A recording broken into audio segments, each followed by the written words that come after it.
Hola, dito na naman tayo sa bukid. Day off natin. Mag-iihaw tayo rito.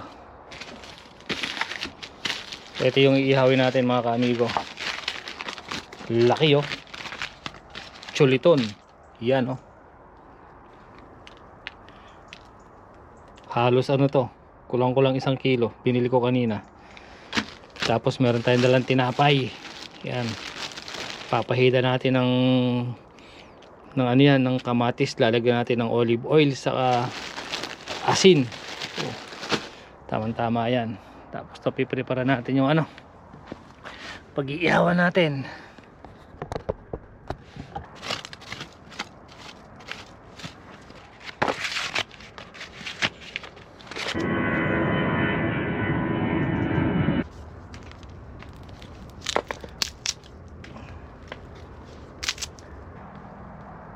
Ayos. Pampatanggal din ng lamig. Medyo malamig eh. Sarap. Ang init. Pabagahin natin yung mga tambo. Yan ang gagamitin natin pang ihaw. Yun oh. Hindi nyo ba alam mga kaamigo, itong tray ng itlog, magandang pampadingas to. Tapos ano rin yan, yung usok nyan pangontra sa lamok. Dahil alam nyo naman pag sa bukid medyo malamok. So yung tray na to ginagawa ko, iniipon ko sa trabaho, tapos ano, tinadala ko dito sa bukid. Pwedeng pampadingas, tapos pwede rin yung pang kontra sa lamok, tapos ano pa, pangontra sa lamig. Yan oh. Ayos.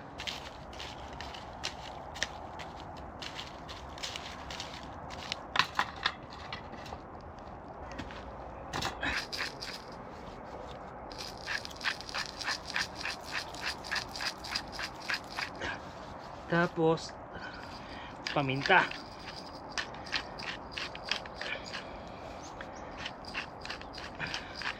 Yung gamit nga pala nating paminta mga kaamigo, black, white, red.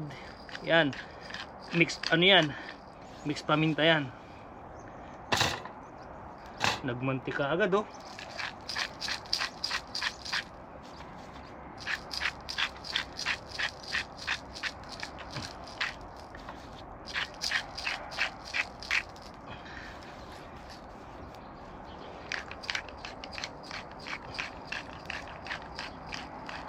Ayos.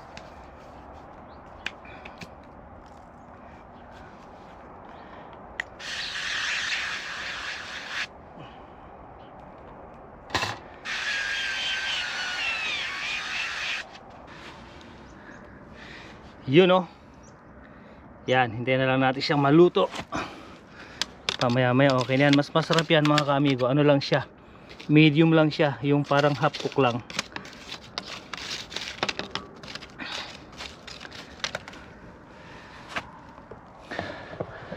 Ayos. Tapos ikot tayo dito sa ating ano, bukid. Ito yung kamatis na gagamitin natin mamaya. Yan yung ipapahid natin sa ano, sa tinapay natin. Yan ang ating ampalaya. Yun oh, may bunga pa rin. Kaya lang wala na. Talagang ano na siya, medyo tuyot na. Ay yung mga dahon nyo bumibigay na. Tapos yung talong naman natin na na-pruning natin nung nakaraan, ayan, diretso pa naman yung bulaklak at saka yung bunga nya nagkakabunga, pero parang malungkot na rin. Pati yung ano natin, pati yung talong natin doon. Tapos yung talong natin dito wala na talaga, wala nang aasahan dito. Yung tanim na pechay ni Bilas, ayan oh. Namulaklak na. Tapos yung tanim natin talong dito, ay talong ano bang tawag dito, kangkong. Yan, nangungulubot na rin. Kasi pagka madaling araw dito mga kaamigo, sobrang lamig. Yan, pakita ko sa inyo yung sapa. Lalim ng tubig ha. Umabot hanggang dito yung tubig oh. Normalmente andito lang yan eh. Uy, may isda. Ayan. May pumasag na isda dito.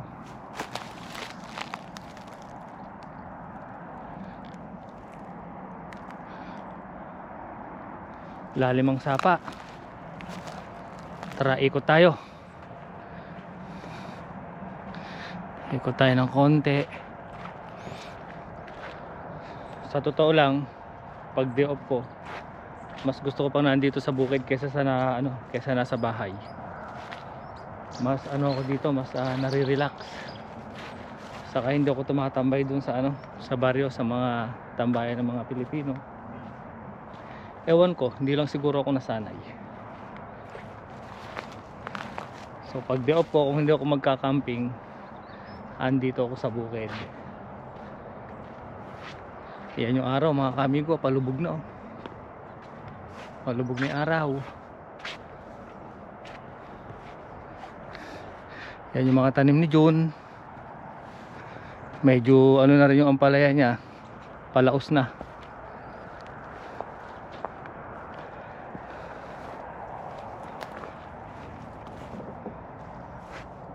Ang lalim talaga ng tubig oh, hanggang dito aabot siya oh.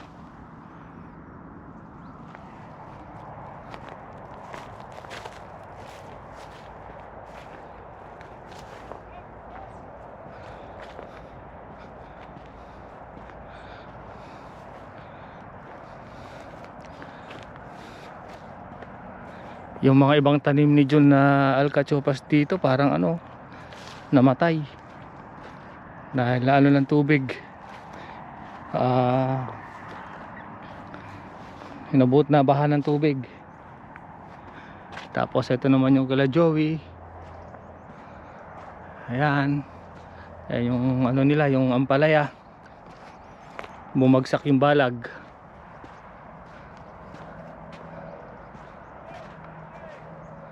Kita niya mga amigo yung guhit na yan oh. Hindi ko alam kung usok ng eroplano yan, basta dinaanan ng eroplano yan.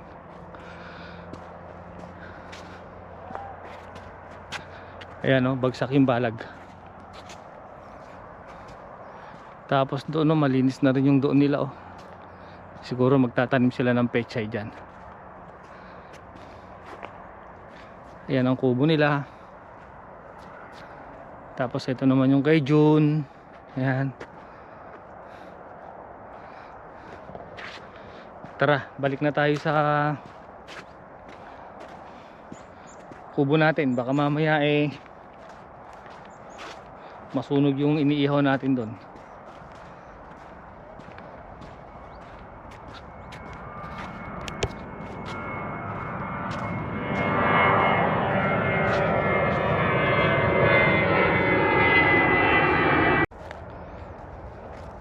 Ito rin nga pala yung Kalamanong Lito oh.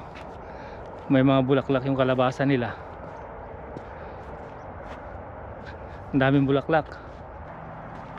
Yung okra natin oh, talagang wala tuyong tuyo na. Pati yung sitaw oh, wala na rin. Wala na tayong ma-harvest na sitaw.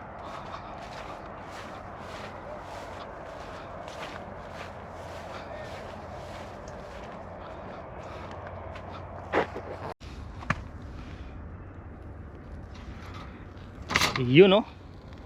Wow. Ganda ng pagkakaluto. Ayos. Yan, mga isang baliktad pa yan. Tama-tama na yan. Luto na yan.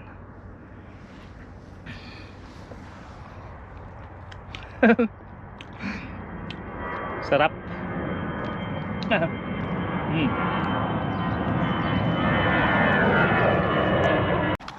Kunin natin tong kamatis. Yan oh, hinog na hinog oh. Itong isa hindi pa pwede. Ito tamang-tama lang to. Yan oh, medyo madilim na. Inabot na tayo ng dilim dito sa bukid. Yan. Prepare natin tong tinapay. Kuha tayo ng 4 muna. Yan. So may baon din pala akong kamatis. Ito, just in case na wala nga tayong maani, may dala akong kamatis. Yan.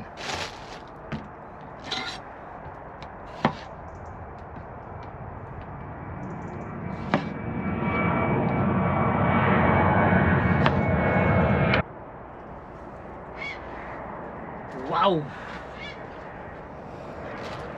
Yun oh. Musok-usok pa. Grabe.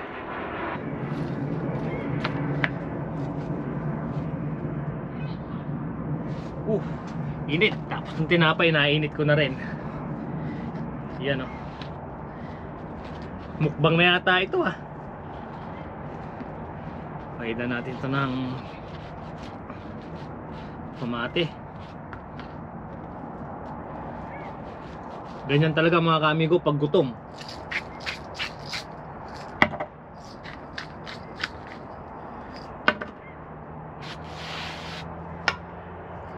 Tingnan nyo naman tong karne. Yan oh. Wow.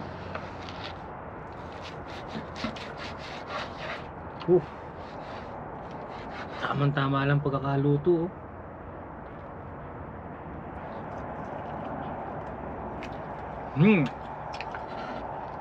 Chabes.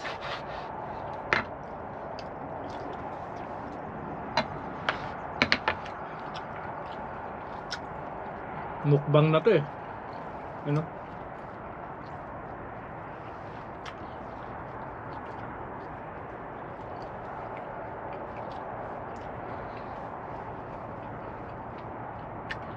Ayos. Madilim na. Halos wala na makita dito.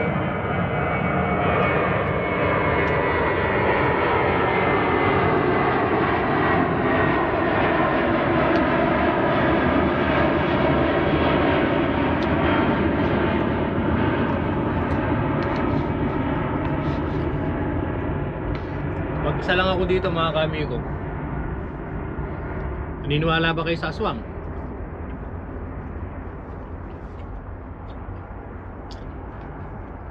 May aswang kaya dito?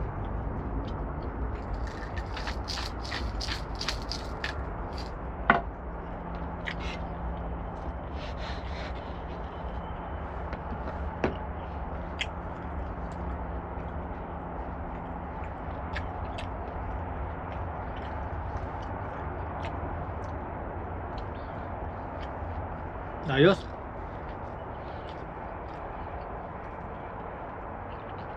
Deg mo pa yung kumain sa ano nito eh. Sa 5-star restaurant. Yan oh.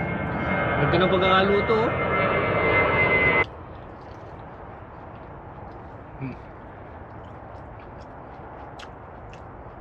Sarap lalo na pag ano,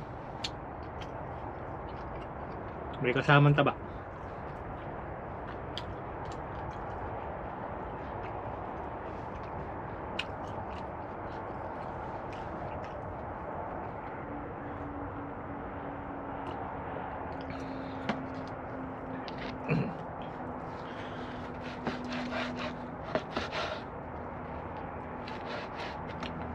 Ayos.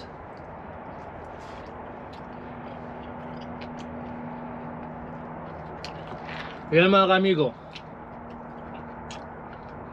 Ubusin ko muna to ha.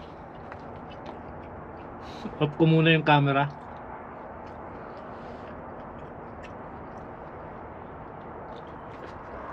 Yan mga kamigo.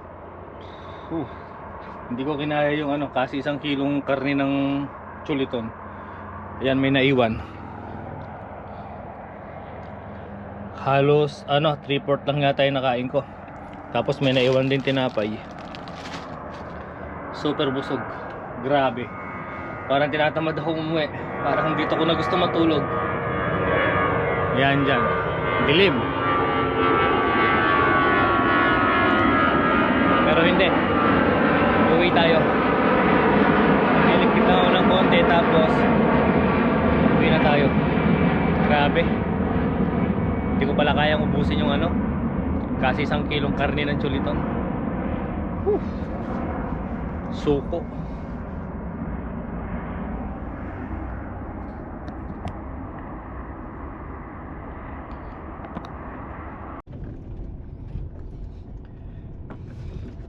Yun, pauwi na tayo. Madilim. Madilim na rito. Yun, may kuneho pa oh. Kaya lang hindi nyo makikita dahil madilim.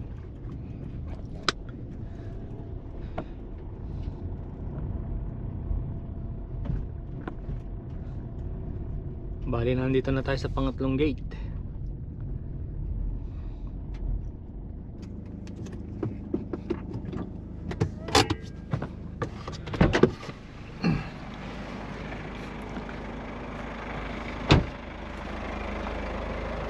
Dilim, di ba mga kamigo? Apat na gate ang bubuksan natin bago tayo makalabas.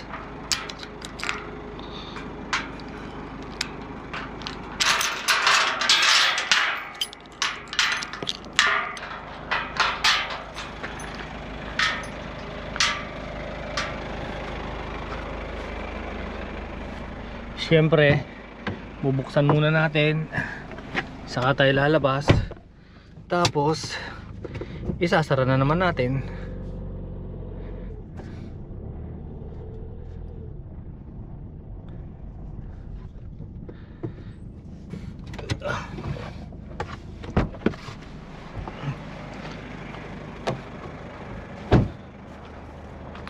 Buksan natin tong ilaw ng GoPro yan para maliwanag, para makita natin tong padlock.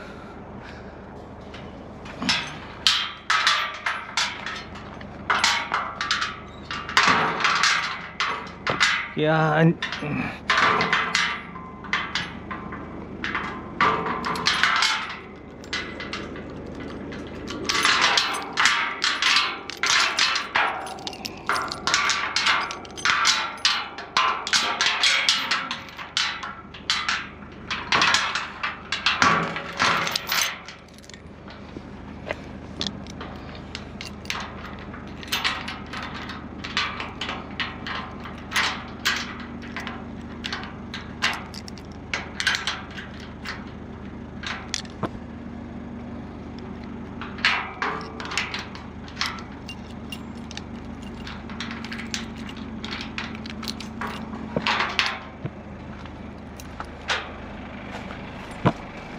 Yun, pangatlong gate.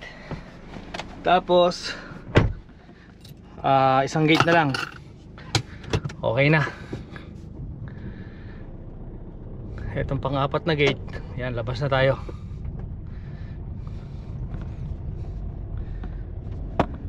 So yun mga kamigo, maraming salamat sa panonood. Ayan mga kamigo, andito na tayo sa pang-apat na gate. Ayos. Ciao. Adios.